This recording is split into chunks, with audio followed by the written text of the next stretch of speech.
Hello and welcome to all of you. Thanks so much for joining me today. I'm doing a simple color and chat, and I have another idea of something I might do if I'm running out of things to say.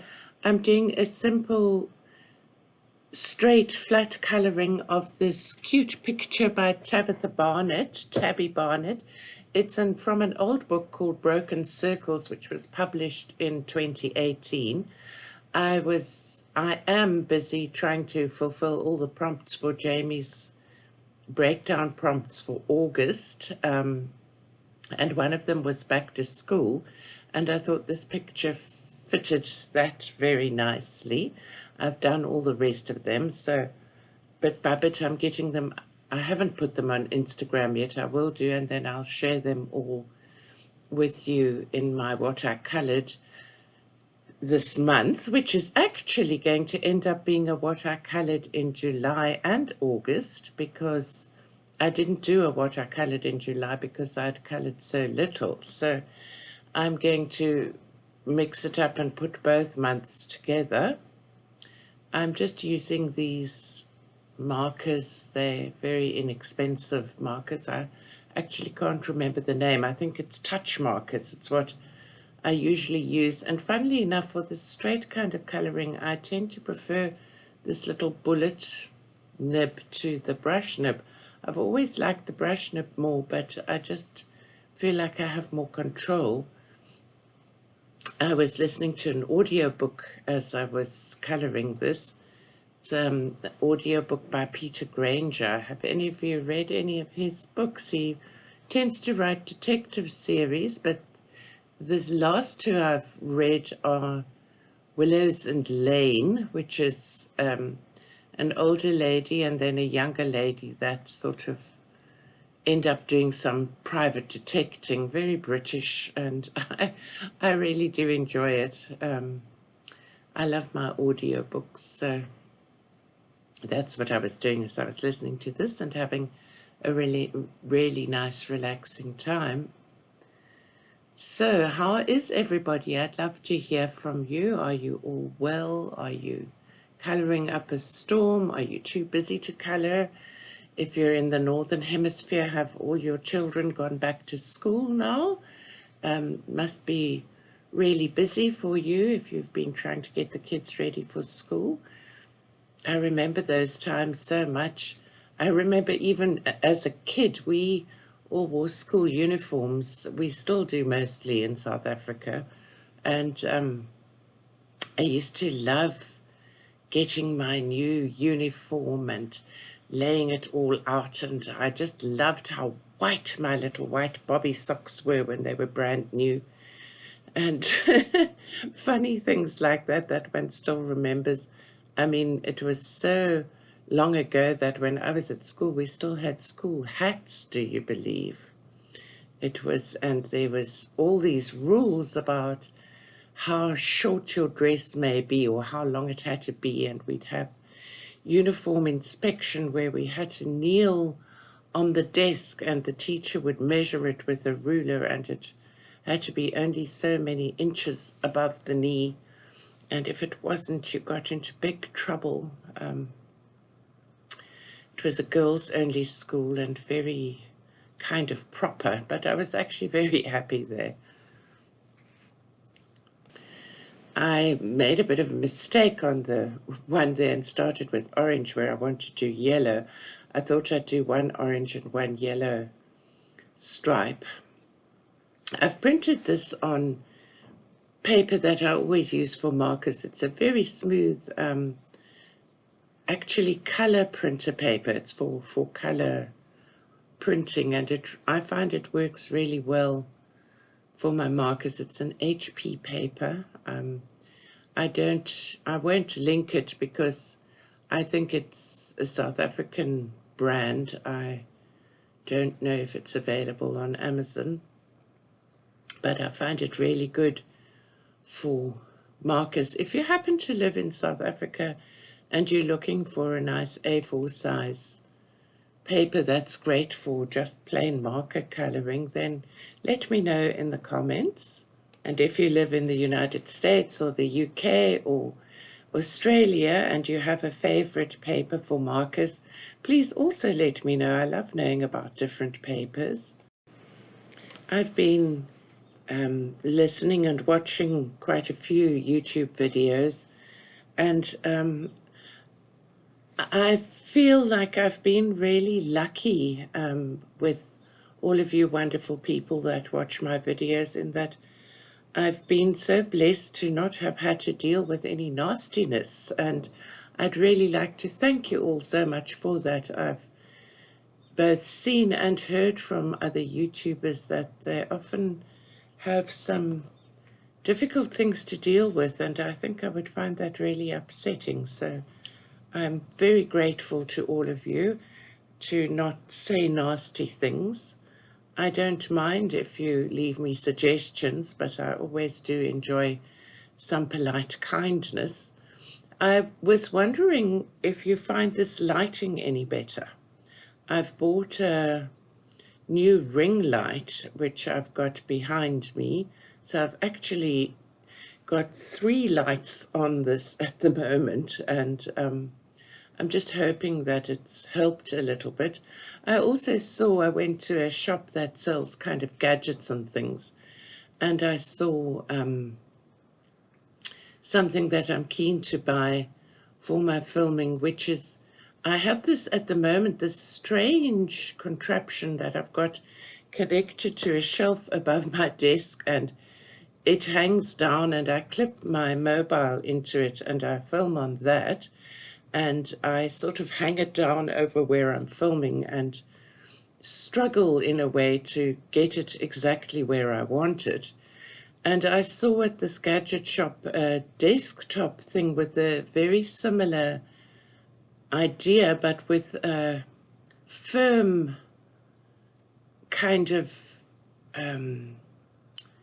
arm, I suppose you would call it. You know what a mic stand looks like, and how it has that sort of arm that leans out with the mic attached. This had like a stand like that with a clip on it for your phone, and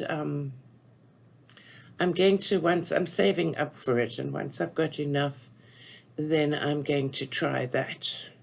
As you can see, just out of interest, I've gone over and over that little bit of orange there with the yellow, and when you've made a mistake with an alcohol marker, applying more alcohol to it tends to bleach it. I mean, I'm using the word bleach, but tends to fade it.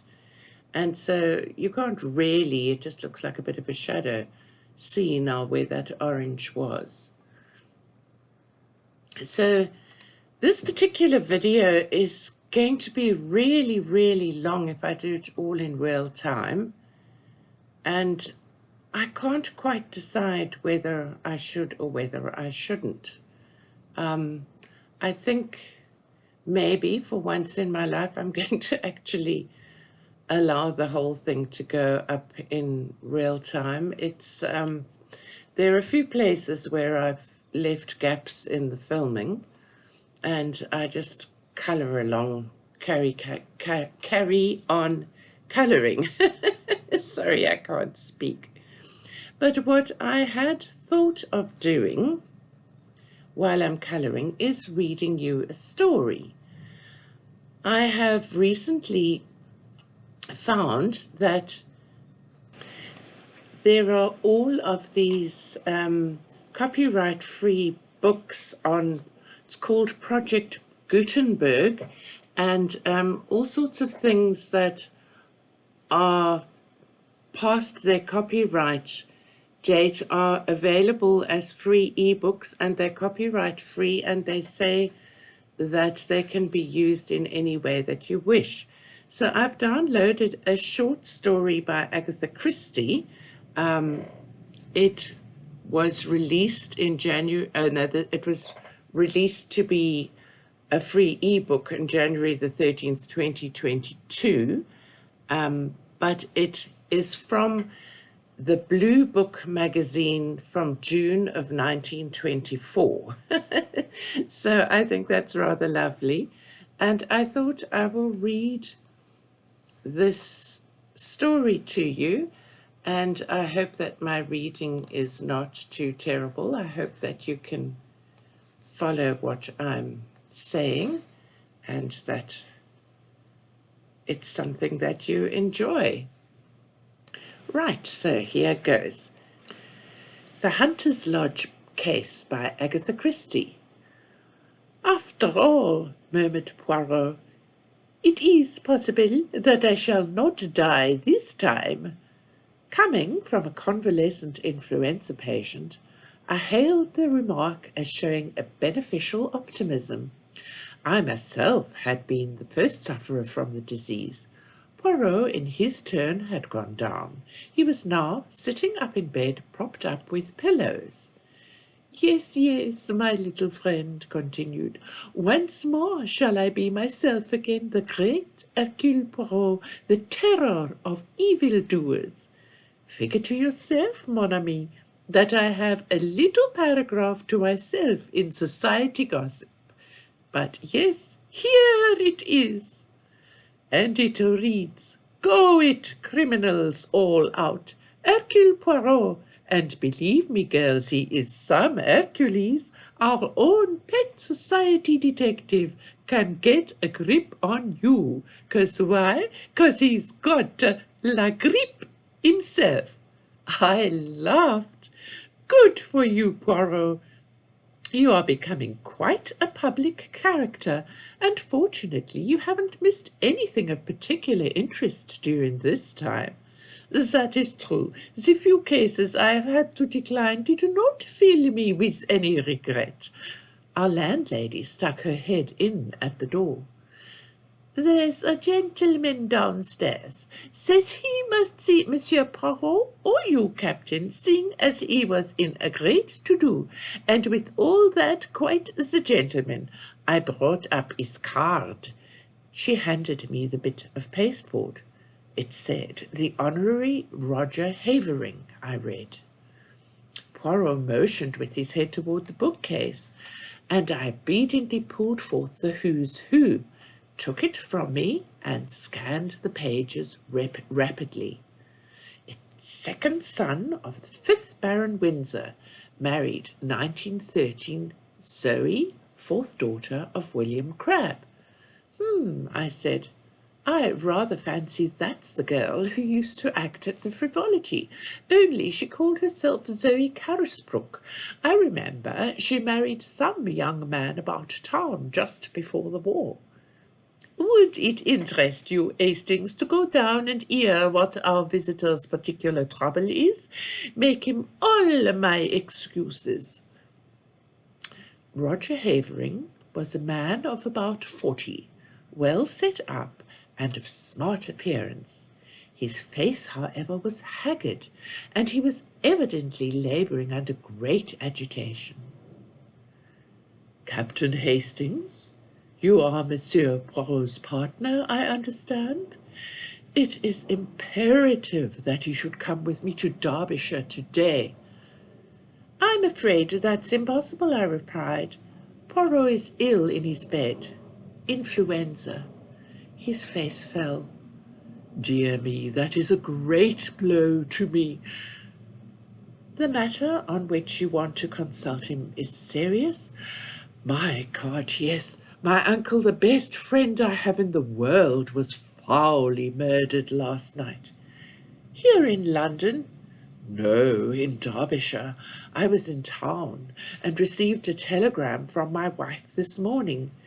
Immediately upon its receipt, I determined to come round and beg Monsieur Poirot to undertake the case.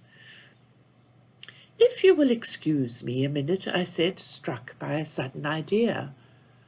I rushed upstairs and in a few brief words acquainted Poirot with the situation. He took any further words out of my mouth. I see, you want to go yourself, is it not so? Well, why not? You should know how my methods work by now. All I ask is that you should report to me fully every day, and follow implicitly any instructions I may wire you. To this I willingly agreed, and an hour later I was sitting opposite Mr. Havering in a first-class carriage on the Midland Railway, speeding rapidly away from London. To begin with, Captain Hastings, you must understand that Hunter's Lodge, where we are going and where the tragedy took place, is only a small shooting box in the heart of Derbyshire moors. Our real home is near Newmarket, and we usually rent a flat in town for the season. Hunter's Lodge is looked after by a housekeeper who is quite capable of doing all we need when we run down for an occasional weekend. Of course, during the shooting season, we take down some of our own servants from Newmarket. My uncle, Mr. Harrington Pace, as you may know, my mother was a Miss Pace of New York, has for the last 3 years made his home with us. He never got on well with my father or my elder brother, and I suspect that my being somewhat of a prodigal son myself rather increased than diminished his affection toward me. Of course, I am a poor man, and my uncle was a rich one. In other words, he paid the piper. But though exacting in many ways, he was not really hard to get on with, and we all three lived very harmoniously together. 2 days ago, my uncle, rather wearied with some recent gaieties of ours in town, suggested that we should run down to Derbyshire for a day or two. My wife telegraphed to Mrs. Middleton, the housekeeper, and we went down that same afternoon. Yesterday evening, I was forced to return to town, but my wife and my uncle remained on. This morning I received this telegram. He handed it over to me, and I read, "Come at once. Uncle Harrington murdered last night. Bring good detective if you can, but do come. From Zoe." Then, as yet you know no details? No, I suppose it will be in the evening papers. Without a doubt the police are in charge.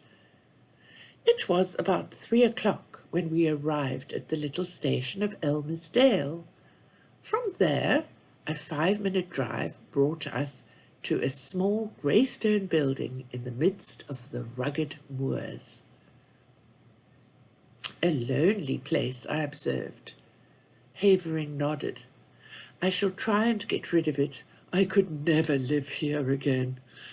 We unlatched the gate and were walking up the narrow path to the oak door when a familiar figure emerged and came to meet us. "Chap!" I exclaimed. The Scotland Yard inspector grinned at me in a friendly fashion before addressing my companion. "Mr. Havering, I think. I've been sent down from London to take charge of this case, and I'd like a word with you, if I may, sir." "My wife." "I've seen your good lady, sir, and the housekeeper. I won't keep you a moment, but I'm anxious to get back to the village now that I've seen all there is to see here." "I know nothing as yet as to what—" "Exactly," said Jack soothingly. "But there are just 1 or 2 little points I'd like your opinion about all the same. Captain Hastings here, he knows me, and he'll go on up to the house and tell them you're coming." I went on to the house. I rang the bell, as Jack had closed the door behind him. After some moments, it was opened to me by a middle-aged woman dressed in black.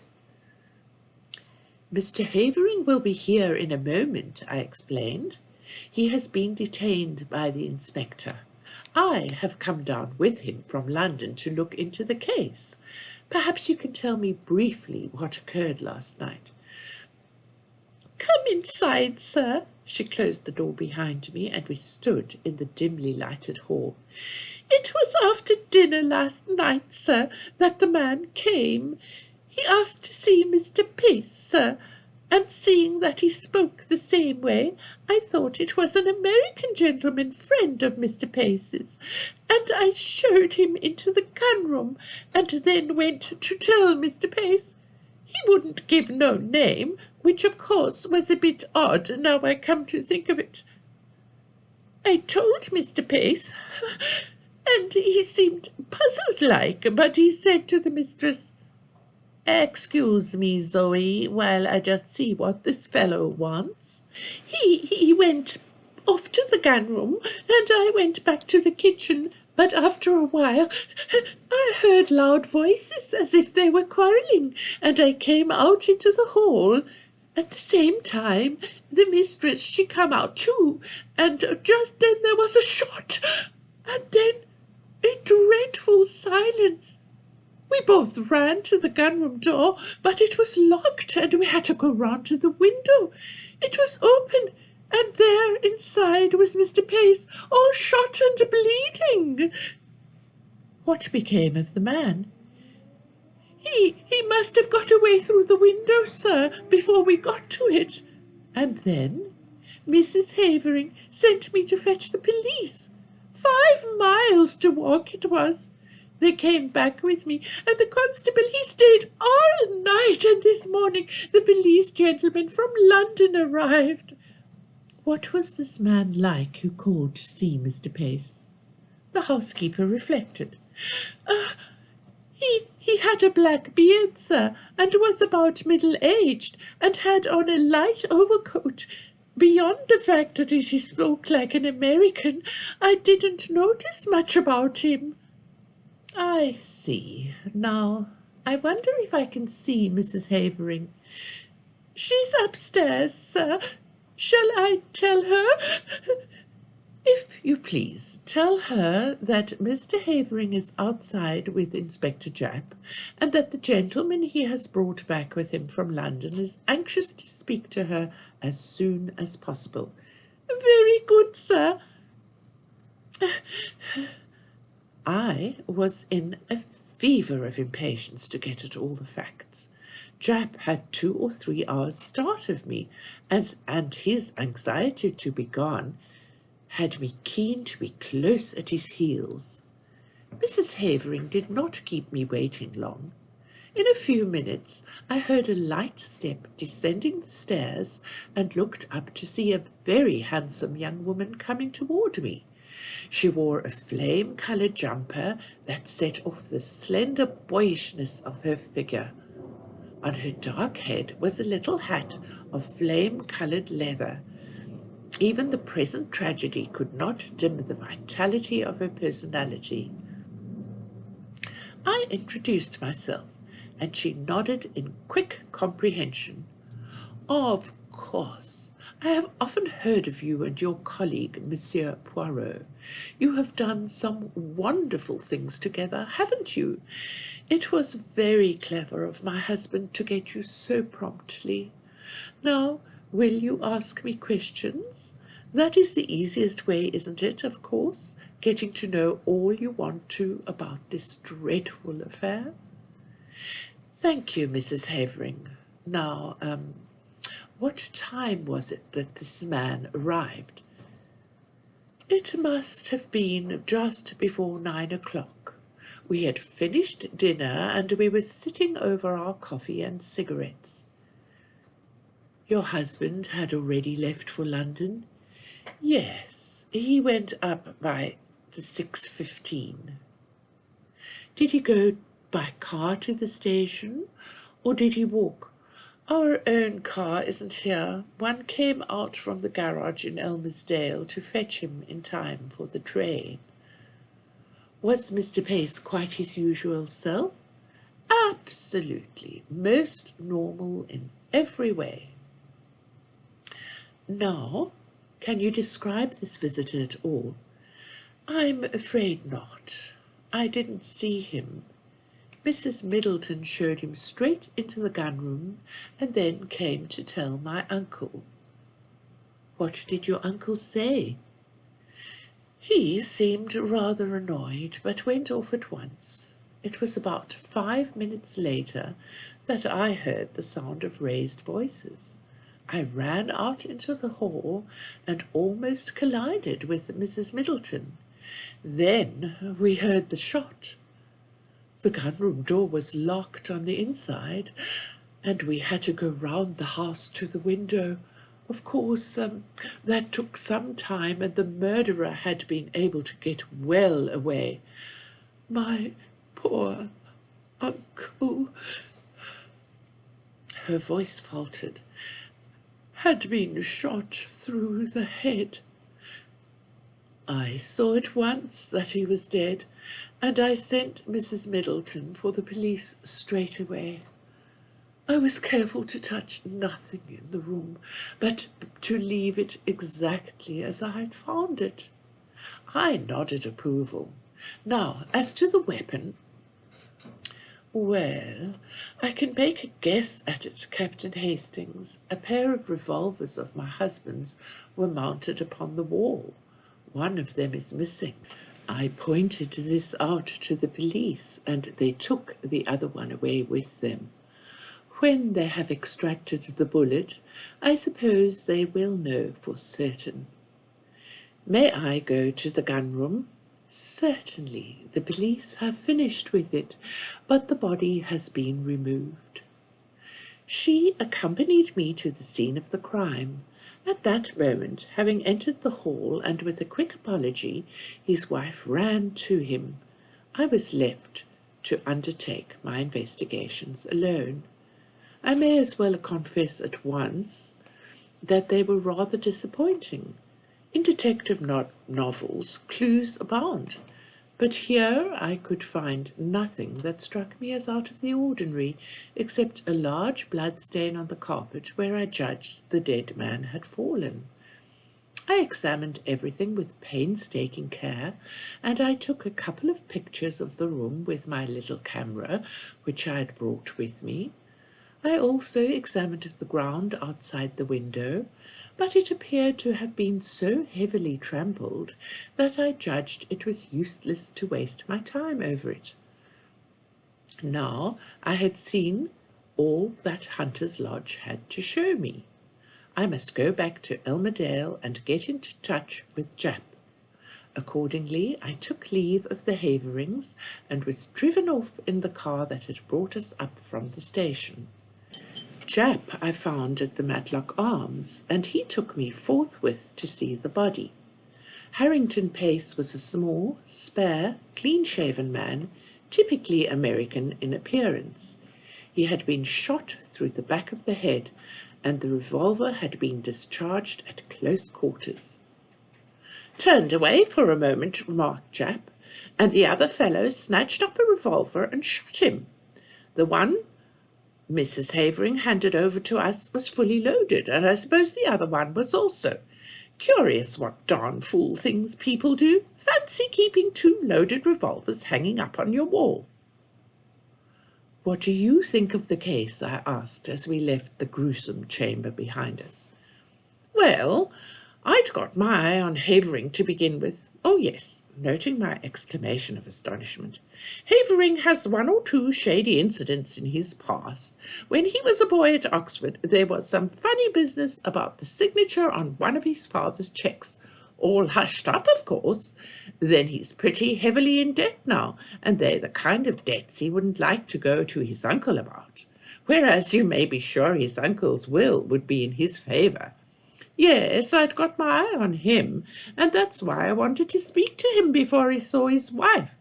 But their statements dovetail all right, and I've been to the station, and there's no doubt whatever that he left by the 6:15.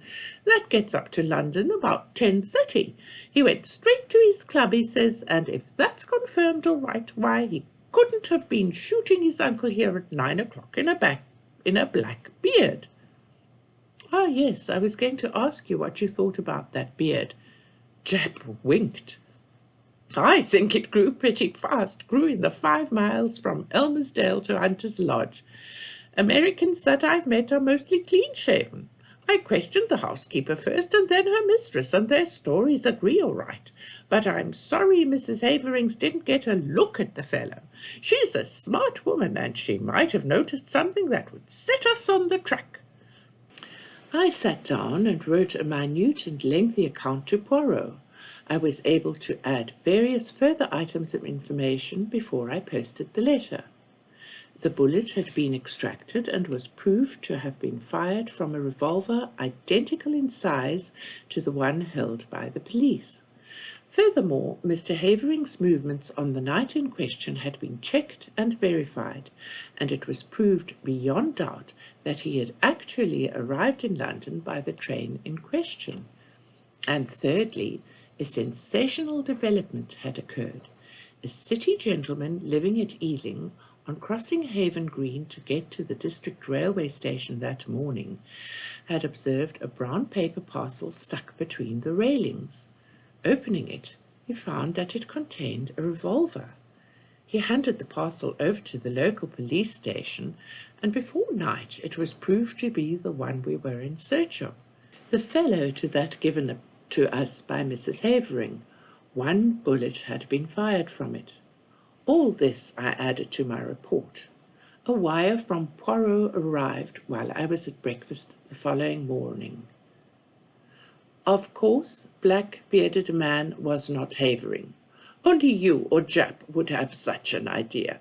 Wire me description of housekeeper and what clothes she wore this morning.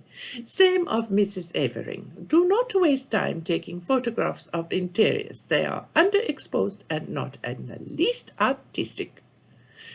It seemed to me that Poirot's style was unnecessarily facetious.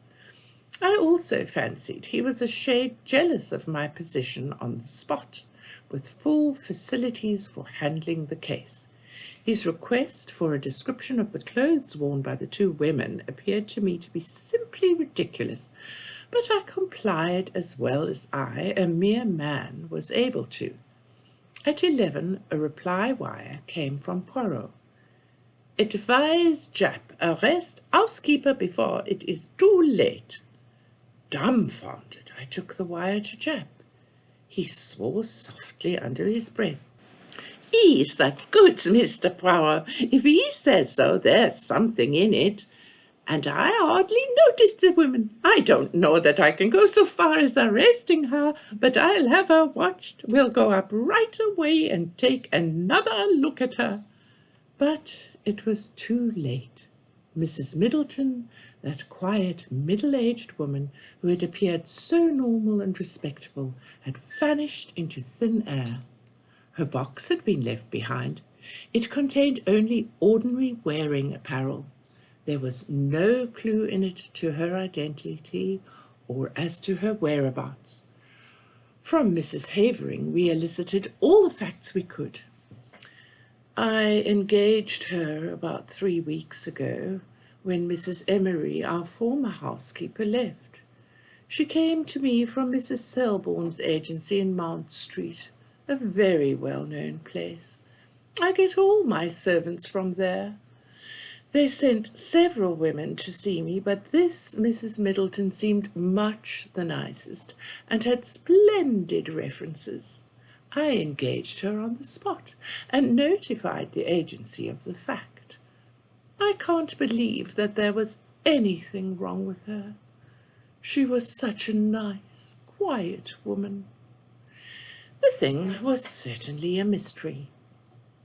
While it was clear that the woman herself could not have committed the crime, since at the moment the shot was fired, Mrs. Havering was with her in the hall, nevertheless she must have some connection with the murder, or why should she suddenly take to her heels and bolt? I wired the latest development to Poirot and suggested returning to London and making inquiries at Selborne's agency.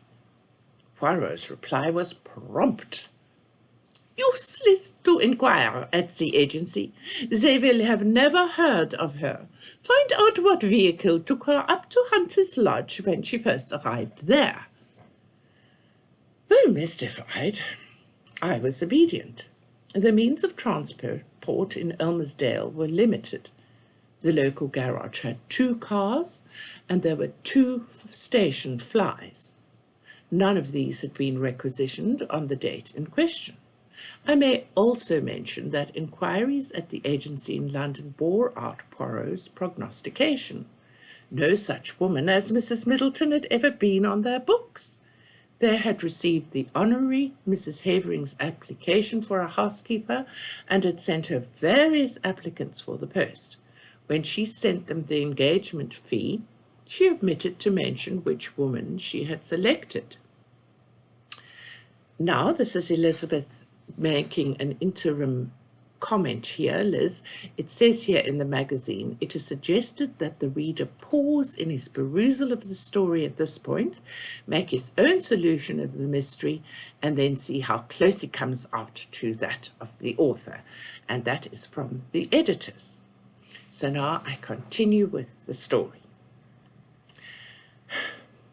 Somewhat crestfallen, I returned to London.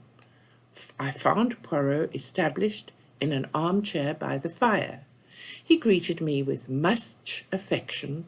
"Mon ami Hastings, but how glad I am to see you! Veritably, I have for you a great affection. And you have enjoyed yourself? You have run to and fro with the good Jap. You have interrogated and investigated to your heart's content." "Poirot," I cried, "the thing's a dark mystery. It will never be solved." It is true that we are not likely to cover ourselves with glory over it. No, indeed, it's a hard nut to crack. "Oh, as far as that goes, I am very good at cracking the nuts, a veritable squirrel. It is not that which embarrasses me. I know well enough who killed Mr. Arrington Pace." "You know? How did you find out?" "Your illuminating answers to my wires supplied me with the truth. See here, Hastings, let us examine the facts methodically and in order. Mr. Arrington Pace is a man with a considerable fortune, which at his death will doubtless pass to his nephew. Point number 1. His nephew is known to be desperately hard up. Point number 2. His nephew is also known to be, shall we say, a man of loose moral fibre. Point number 3. But Roger Havering is proved to have journeyed straight up to London. Précisément. And therefore, as Mr. Havering left Elmersdale at 6:15, and since Mr. Pace cannot have been killed before he left, or the doctor would have spotted the time of the crime as being given wrongly when he examined the body, we conclude quite rightly that Mr. Havering did not shoot his uncle, but there is a Mrs. Havering, Hastings." "Impossible! The housekeeper was with her when the shot was fired." "Ah, yes, the housekeeper, but she disappeared." "She will be found." "I think not. There is something peculiarly elusive about that housekeeper. Don't you think so? It struck me at once." "She played her part, I suppose, and then she got out in the nick of time." "And what was that part?" "Well, I presume to admit her confederate, the black-bearded man." "Oh, no, that was not her part. Her part was what you have just mentioned, to provide an alibi for Mrs. Havering at the moment the shot was fired. And no one will ever find her, mon ami, because she does not exist. There's no such person, as your great Shakespeare says." "It was Dickens," I murmured, smiling. "But what do you mean, Poirot?" "I mean that Zoe Havering was an actress before her marriage, that you and Japs only saw the housekeeper in a dark hall, a dim middle-aged figure in black with a faint subdued voice, and finally that neither you nor Jap nor the local police whom the housekeeper fetched ever saw Mrs. Middleton and her mistress at one and the same time. It was a child's play for the clever and daring woman. On the pretext of summoning her mistress, she runs upstairs, slips on a bright jumper and a hat with black curls attached, which she jams down over the grey transformation. A few deft touches and the makeup is removed, a slight dusting of rouge, and the brilliant Zoe Avering comes down with a clear, ringing voice. But the revolver was found at Ealing. Mrs. Havering could not have placed it there. No, that was Roger Avering's job, but it was a man on the board. It put me on the right track. A man who has committed a murder with a revolver which he found on the spot would fling it away at once. He would not carry it up to London with him. No, the motive, it was clear. The criminals wished to focus the interest of the police on a spot far removed from Derbyshire. They were anxious to get the police away as soon as possible from the vicinity of Hunter's Lodge. Of course, the revolver found at Ealing was not the one with which Mr. Pace was shot. Roger Evering discharged one shot from it, brought it up to London, went straight to his club to establish his alibi, then went quickly out to Ealing by the district railway, a matter of about 20 minutes only, placed the parcel where it was found, and so back to town. That charming creature, his wife, quietly shoots Mr. Pace after dinner. You remember he was shot from behind. Another significant point that she reloads the revolver and puts it back in its place, and then starts off with a desperate little comedy. It's incredible, I murmured, fascinated. And yet it is true. Bien sûr, my friend, it is true, but to bring that precious pair to justice, that is another matter. Well, Jap must do what he can. I have written him fully, but I very much fear, Hastings, that we shall be obliged to leave them to fate, or le bon Dieu, whichever you prefer. The wicked flourish like a green bay tree, I reminded him. But at a price, Hastings, always at a price, croyez-moi. Poirot's forebodings were confirmed. Jap, though convinced of the truth of his theory, was unable to get together the necessary evidence to ensure a conviction. Mr. Pace's huge fortune passed into the hands of his murderers. Nevertheless, Nemesis did overtake them, and when I read in the paper that the Honorary Roger and Mrs. Havering were among those killed in the crashing of the air mail to Paris, I knew that justice was satisfied. The end.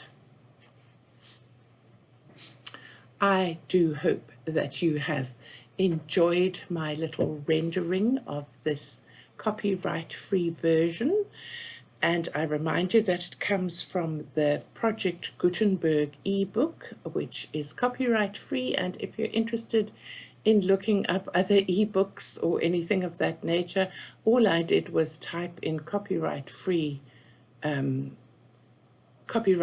books, and I found this Gutenberg project, and there's the most amazing things in that. So I know this has been like a really, really long video, and so I've decided to cut to the end of my coloring and just share the finishing off.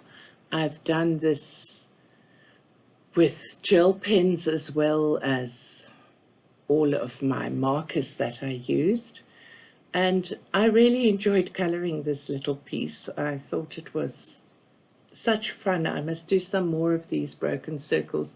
There's a lot more detail somehow than one thinks when you look at it, because it's quite small. I just did the little lines around the clouds in a very light pink and decided to leave them like that. I also did little black lines around the sheep, decided to leave them like that, and just finish it like that. I find using gel pens on the smooth marker paper not so satisfactory. I think they need a little bit of tooth to actually get the ball inside the pen to click up and allow the gel ink to escape and come out. So those very glittery pens work quite well, but these jelly rolls I struggled with a little bit. And I like, as you know, I like using my gel pens. I absolutely love them. So let me know, please, whether you liked having this little story read to you. If you did, I'll try and find another story sometime and maybe do one a month or something of that nature. I don't think I'm going to be doing many more interviews with people, because I've tried a few people and most people are not that keen to have a face first, a face in front type of video. So I think I'll find something else to do. So here is the finished piece, the right way up. And I hope that you've enjoyed watching it with me. And I hope that you will add a little secret word, which can be school, if you've got to the end of the video, so that I know you've watched till the end. Thank you for watching and have a wonderful week. Bye-bye now.